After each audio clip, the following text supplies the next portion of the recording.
रेगिस्तान अब शांत था, लेकिन वह शांति एक भयानक तूफान से पहले की लग रही थी। रिया और विक्रम ने गाड़ी स्टार्ट की और वापस लौटने लगे, लेकिन जैसे जैसे जीप रेगिस्तान से बाहर निकल रही थी, पीछे कुछ अजीब घट रहा था। रेत की हलचल। विक्रम ने रियरव्यू मिरर में देखा। जिस जगह संदारिया दफन हुआ था, वहां रेत एक गोल भंवर की तरह घूम रही थी। रिया ने भी उसे नोटिस किया। क्या यह सामान्य है? उसने घबराकर पूछा। नहीं, विक्रम ने धीरे से कहा, यह रेत हमें बुला रही है। तभी उनकी जीप अचानक झटके से रुक गई। इंजन बंद हो गया।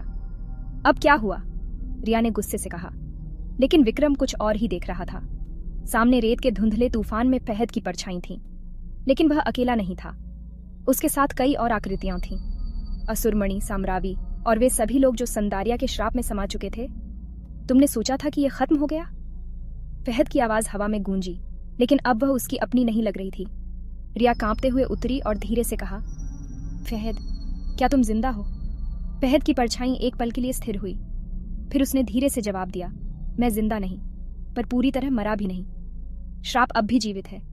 तभी विक्रम को एहसास हुआ, उनकी परछाइयां हिल रही थीं, लेकिन वे खुद नहीं हिल रहे थे। रिया ने भी देखा और चौंक गई। उनकी परछाइयां अब उनसे अलग हो रही थीं। यह क्या हो रहा है? फहद ने धीरे से कहा, श्राप अब तुम्हारे खून में है, अब तुम इससे भाग नहीं सकते। तभी पीछे रेगिस्तान में एक भारी विस्फोट हुआ।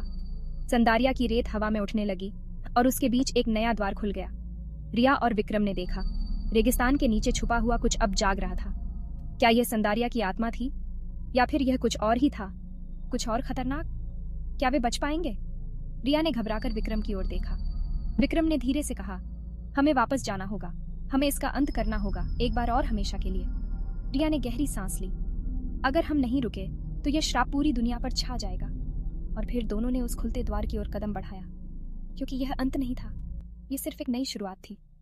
जारी रहेगा।